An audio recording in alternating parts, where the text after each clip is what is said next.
He knew what it Right. was up front. Right. He ended up going broke. I have expectations. When you don't meet my expectations, I move the hell on. Ooh. Now, I know you got to hear the actual story, so let's get into it. So he came home and he was like, babe, I lost my job. I'm like, all right, cool.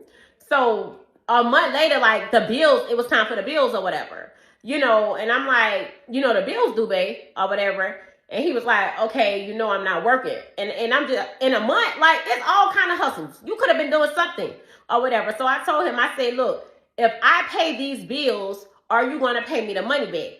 This man had the nerve to tell me, why should I pay my wife back for paying our bills? I told this man from day one, my money is my money and his money is our money.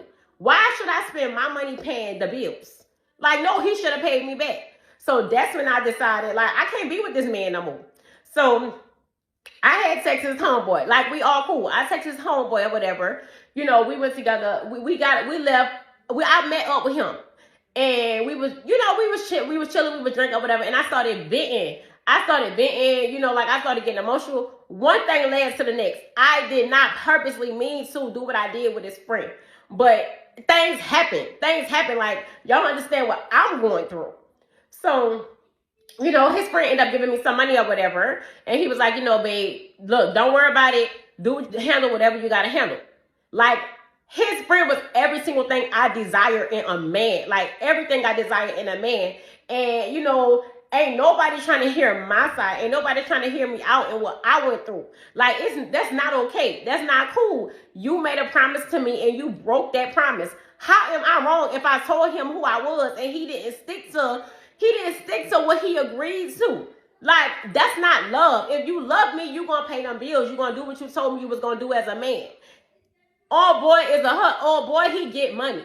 He get money. You know what I'm saying? Like, it's just too much. All these, like, everybody coming for me and stuff like that, and it's not okay. It's not okay. It's not. Ooh. That is some heavy, heavy stuff. Now, let's unpack it. First, it seems to be a little bit of a double standard here. Not just the if your money is our money and my money is my money perspective, but the idea that his love is supposed to take care of all the finances, but her love does not equal anything in return. Because already you can see that she ends up divorcing her husband because he basically lost his job. Now, don't get me wrong, trying times are difficult for anyone. But where we forget how important this loyalty is when you fall on hard times. For better, for worse, in sickness and in health, as long as you two shall live. He's not the only one making a promise here, but it seems like she's expecting him to be the only one to keep the promise. Now, there's so much to unpack in this clip, so forgive me if I leave anything out. But the first thing is the husband loses his job. And she says, all right, cool. Right then and there was the perfect time to let him know what your expectations were. Now, she says in the clip before, he already knew what it was. And perhaps so.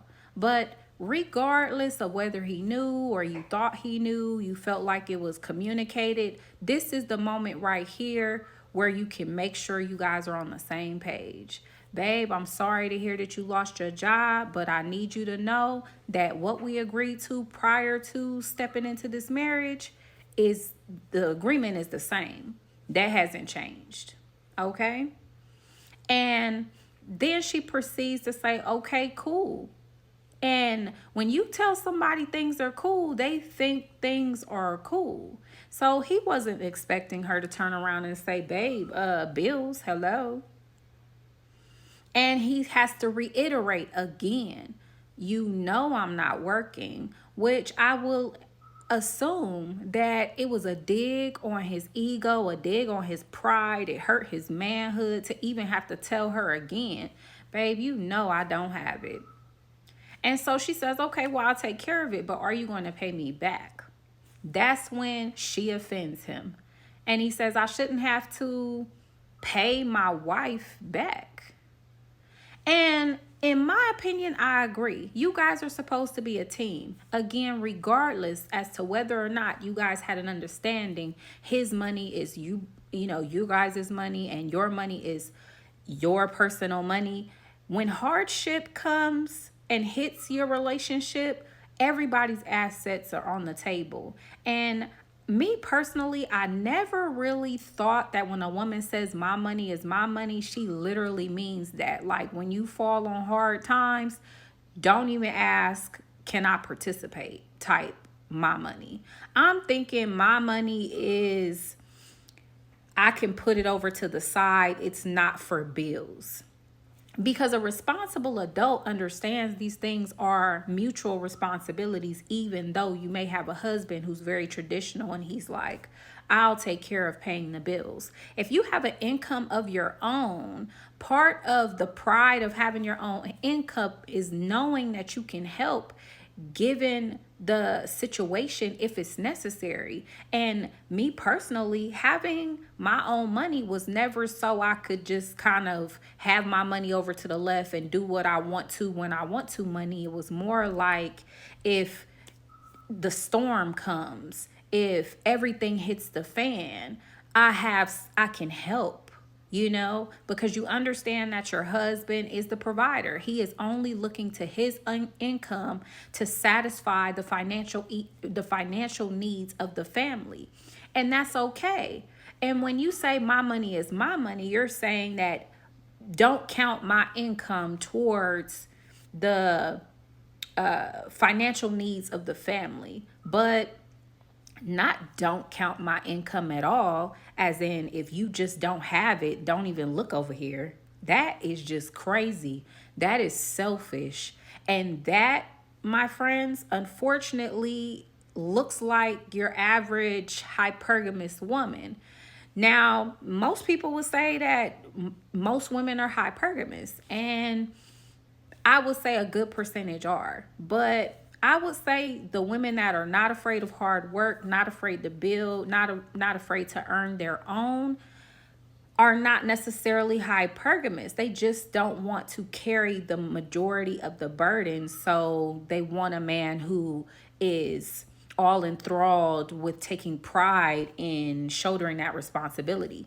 But she doesn't want to be a woman that's leeching off of that and not contributing to that. I would say a good percentage of women do not actually want to be someone that's viewed as a bill. But maybe I could be wrong. Anyway, that's here nor there.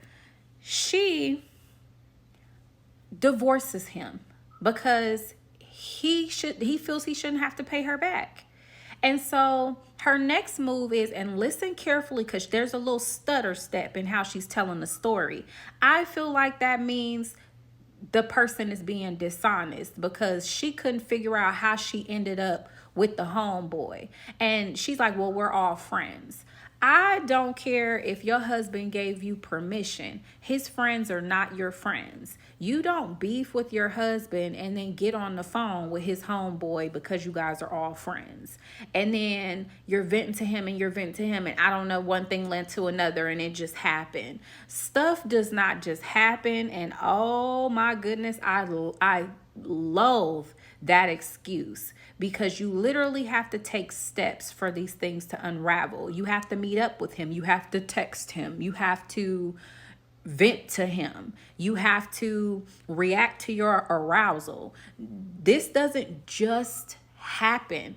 Next thing you know, she's talking about how he's a real man and he stays getting money, which lets you know what her purpose for attaching herself to a man is. It has nothing to do with love, to be honest. It has everything to do with someone being financially capable to take care of everything she needs and not need to dip in her pocket.